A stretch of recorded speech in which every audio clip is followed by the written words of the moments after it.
এই বছরের চাঁদ 2025 সালের রমজানের চাঁদ প্রায় সবাই দেখেছে। মানুষ ছবি তুলেছে, ভিডিও শেয়ার করেছে, আর আমি থমকে গেলাম শৈশবের এক স্মৃতিতে। মনে পড়ল আমরা কিভাবে তাড়াহুড়ো করে ছাদে যেতাম যখন আমরা আজান শুনতাম। সত্যি বলতে আমার 40 বছরের জীবনে আমি যতবার নিজের চোখে চাঁদ দেখেছি, এটা এত পাতলা ছিল যে ক্ষীণ ছিল, খুব অস্পষ্ট দেখা যেত। এমনকি তারপরেও কয়েক সেকেন্ডের মধ্যেই অদৃশ্য হয়ে যেত। কিন্তু এখন কিছু পরিবর্তন হচ্ছে। মানুষ বলছে প্রথম রাতের চাঁদ এত বড় দেখা যাচ্ছে যে দ্বিতীয় দিনের চাঁদের মতো দেখাচ্ছে। এই বছর যারা এটি দেখেছে তারা সবাই বলছে এটি প্রথম রাতের চাঁদের মতো দেখাচ্ছে না, মনে হচ্ছে ইতিমধ্যেই একদিনের পুরনো হয়ে গেছে। তারপর লোকেরা প্রশ্ন শুরু করলো, আলেমরা কি ভুল করছেন? তারা কি সঠিক রাতে চাঁদ দেখতে ভুল করছেন?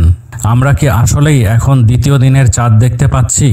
এবং ঠিক তখনই আমার মনে একটি হাদিস ভেসে এলো। নবী মোহাম্মদ সাল্লাল্লাহু আলাইহি ওয়াসাল্লাম আমাদের বলেছিলেন যে এটি ঘটবে। তিনি বলেছিলেন যে কিয়ামতের লক্ষণগুলোর মধ্যে একটি হলো ক্রিসেন্ট মোটা হয়ে উদিত হবে। বলা হবে এটি 2 দিনের চাঁদ। আমাদের সামনে আব্দুল্লাহ ইবনে মাসউদ আলাইহিসসালামের একটি হাদিস রয়েছে। তিনি বলেন বিচারের দিন কাছাকাছি সময়ে চাঁদ বড় আকারের হয়ে যাবে। আনুস ইবনে মালিক রাদিয়াল্লাহু আনহু এর আরেকটি হাদিস হলো কিয়ামতের লক্ষণগুলোর মধ্যে রয়েছে প্রথম রাতে চাঁদ দেখা যাবে এবং লোকেরা বলবে এটি 2 রাতের পুরনো হয়ে গেছে।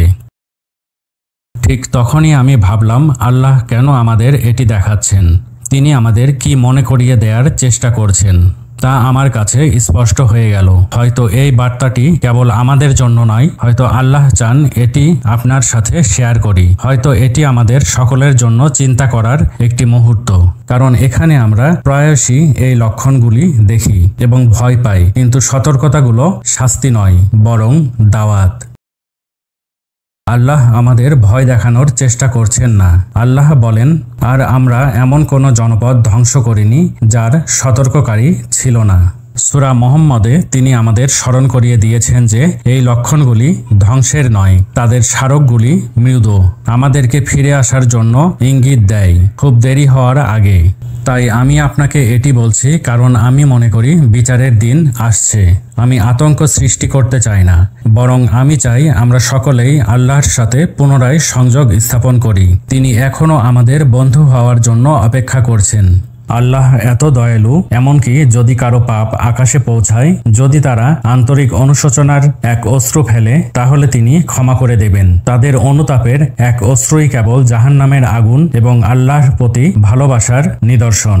সেই অশ্রু এতটা মূল্যবান যে ফেরেশতারাও জানে না কিভাবে পুরস্কার লিখতে হয়, কেবল তিনিই জানেন এর মূল্য কি। তাই আমি আবারও এটি শেয়ার করছি, কারণ আমি চাই আমরা সবাই আল্লাহর কাছে ফিরে যাই এবং তার লোক হয়ে উঠি।